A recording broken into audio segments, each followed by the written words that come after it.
welcome to Buwakan ni Alejandra. Wow! So, nangita ka ba og nindot nga lugar nga hayahay, bugnaw ang palibot ug labaw sa tanan layo sa syudad? Ang Cebu karon kay daghan na kaayong mga garden tourist attraction nga kasagaran anaa nahimutang sa bukid.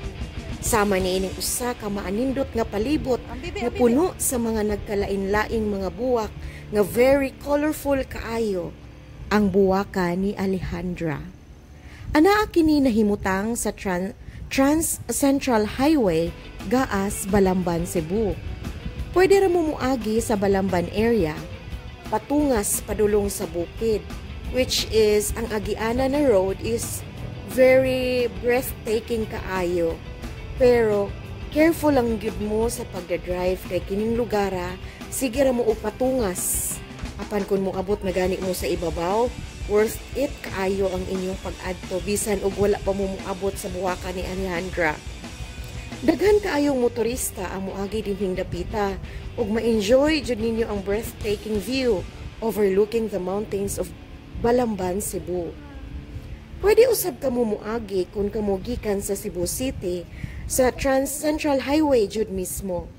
Pero careful gihapon mo ha sa pagdadrive kay pirmi ra pud mo padulhog padulong sa Buwakan ni Alejandra. Daghan ra ba kaayong mga balita nga daghan kaayong motorista ang mga nadisgrasya dinhang dapita. Mao na nga very careful lang gyud mo. Adunay entrance fee kung kamo mosulod na didto sa Buwakan. Katong kami nga ni adto gipangayuan ni og 50 pesos per head. Pero ang nakasulat sa ilahang Facebook fan page, ang ilang entrance fee is 100 pesos. Siguro magdepende na siya kung weekdays or weekends.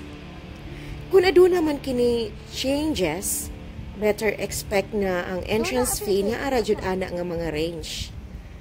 Naay mga staffs sa sulod guys nga mo assist ninyo, nga willing mo take sa inyong mga pictures. Kaya no worries gid kaayo guys kung kamo wala mo nagdala og mga certified photographers or mga chaperones. Ma-amaze jud mo as in sa mga colorful flowers nga anaa sa sulod. Perfect kaayo ang Buwakan ni Alejandra sa mga pre-nuptial photoshoots, which is ila jud na giandaman sa nagdumala ani sa pagbutang sa mga perfect spots para sa ilahang mga photoshoots. Pwede pud na sila nga mo accept og mga booking guys kung gusto mo didto ang inyong reception sa inyong mga kasal or birthdays or sa bisan unsa pa nga mga events. Katong ni adto mi, in fact, adunay giheld nga wedding didtong dapita. Nindot kaayo kay nice jud kaayo ang background, ilabi na during sa picture taking. Nya di jud mo magmahay.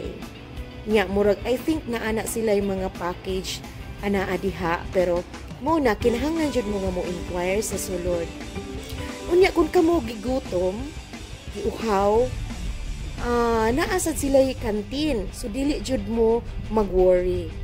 So, ayaw gid mo kabalaka kay pwede ra gid mo order og pagkaon. Ang ila pong CR, limpyo pud kaayo. Ang lugar is very relaxing jud kaayo. Breathtaking view sa mga mountains ug at least ma-relieve ang inyong stress gikan sa pagka-busy sa inyong trabaho for the whole week. So, you deserve to have a good weekend, guys. Okay, padulong na mi muuli guys. So kining kalsada nga among giagian is Diversion Road, which is lisod pud kaayo.